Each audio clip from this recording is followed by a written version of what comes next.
लाडकी बहीण योजनेतील महिला लाभार्थ्यांसाठी मोठा दिलासा।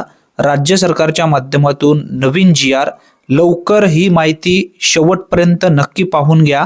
या जी.आर. मध्ये काय माहिती देण्यात आली आहे पूर्ण माहिती आपण समजून घेणार आहोत।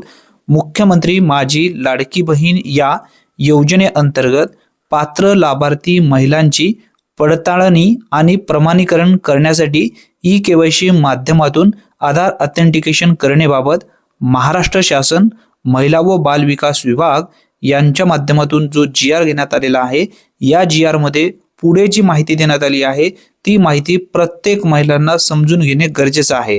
11 डिसेंबर 2025 रोजी हा जी.आर. घेण्यात आला आहे। प्रस्तावनेमध्ये सांगण्यात आलेला आहे ई-केवायसी करण्याची जी प्रक्रिया आहे 18 नोव्हेंबर 2025 ते 31 डिसेंबर 2025 पर्यंत ठेवण्यात आली आहे। परंतु शासन परिपत्रकामध्ये जे बदल करण्यात आलेला आहे, या योजनेबद्दल जी अचूक माहिती लाभार्थ्यापर्यंत व्यवस्थित मिळायला पाहिजे, यासाठी पूर्ण या जी.आर. मध्ये उल्लेख करण्यात आलेला आहे, ते आपण व्यवस्थित समजून घेऊया। मुख्यमंत्री माझी लाडकी बहीण योजनेअंतर्गत ज्या पात्र लाभार्थी महिलांचे वडील हयात नाही आहेत, पती देखील हयात नाही आहेत किंवा घटस्फोटच झालेले आहेत, त्या लाभार्थी महिलांनी स्वतःची ई-केवायसी करावे व तदनंतर त्यांनी त्यांचे पती अथवा वडील यांचे अधिकृत मृत्यू प्रमाणपत्र व घटस्फोटित प्रमाणपत्र किंवा न्यायालयाचे आदेश यांची सत्यप्रत संबंधित अंगणवाडी सेविका यांच्याकडे 31 डिसेंबर 2025 पर्यंत जमा करण्यात यावी। सदरची प्रक्रिया ही ऑफलाईन पद्धतीने करावयाची आहे।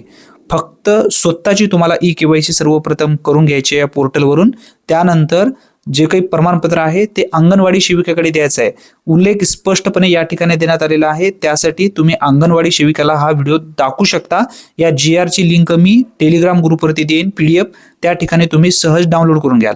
आता तुम्हाला जर ऑनलाईन जर या संदर्भात जी काही ई-केवायसी करायची असेल तर ही ई-केवायसी प्रक्रिया कशा पद्धतीने अचूकरित्या अवघ्या 2 मिनिटाच्या आत आपल्या मोबाईलच्या माध्यमातून करायची आहे, या संदर्भातील पूर्ण माहितीचा व्हिडिओ या व्हिडिओच्या शेवटी मी लावेन, त्यावरती टच करून तुम्ही पूर्ण व्यवस्थित पाहू शकता।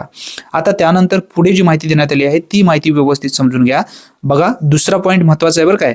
सदर योजनेतील ज्या पात्र लाभार्थी महिलांना ई-केवायसी प्रक्रिया पूर्ण केली आहे व त्यांच्याकडून पर्याय निवडताना काही चुका झाल्या असल्यास, बघा, ई-केवायसी यापूर्वी तुम्ही केली आहे परंतु ई-केवायसी करत असताना काही चूक झालेली आहे, अशा लाभार्थ्यांनी पुन्हा योजनेच्या वेब पोर्टलवर ई-केवायसी प्रक्रिया पूर्ण करण्याची एक अंतिम संधी, बघा, अंतिम संधी, one time edit option 31 December 2025 म्हणजे 31/12/2025 पर्यंत उपलब्ध करून देण्यात येत आहे। तथापि सदर संधी ही शेवटची असणार आहे, तदनंतर त्यामध्ये कोणताही बदल करण्याचा पर्याय उपलब्ध होणार नसल्याची काळजीपूर्वक माहिती भरण्यात यावी। आता परत तुम्हाला यामध्ये एडिट करण्याचा ऑप्शन देण्यात येणार नाही। काळजीपूर्वक तुम्हाला माहिती भरायची आहे, अचूक माहिती भरायची आहे। त्यासाठी आपल्या चॅनलवरती जो व्हिडिओ टाकलेला आहे तो व्हिडिओ पहा, व्यवस्थित अचूकरित्या ई-केवायसी करून घ्या। 2 दिवसापूर्वी व्हिडिओ टाकलेला आहे। इथं जर एकदा जर तुम्ही चूक केलात तर परत तुम्हाला इथं चान्सेस नाही आहेत, त्यासाठी 1500 रुपये विनाकारण बंद करून घेऊ नका। अचूक माहिती पहा, त्यानंतर ई-केवायसी करा, कन्फर्म तुम्हाला हप्ता मिळत जाईल। ही एक महत्त्वपूर्ण माहिती असल्यामुळे जास्तीत जास्त महिलांपर्यंत हा व्हिडिओ नक्की शेअर करा। चॅनलवरती पहिल्यांदाच आला असाल तर चॅनलला सबस्क्राईब करून ठेवा। धन्यवाद।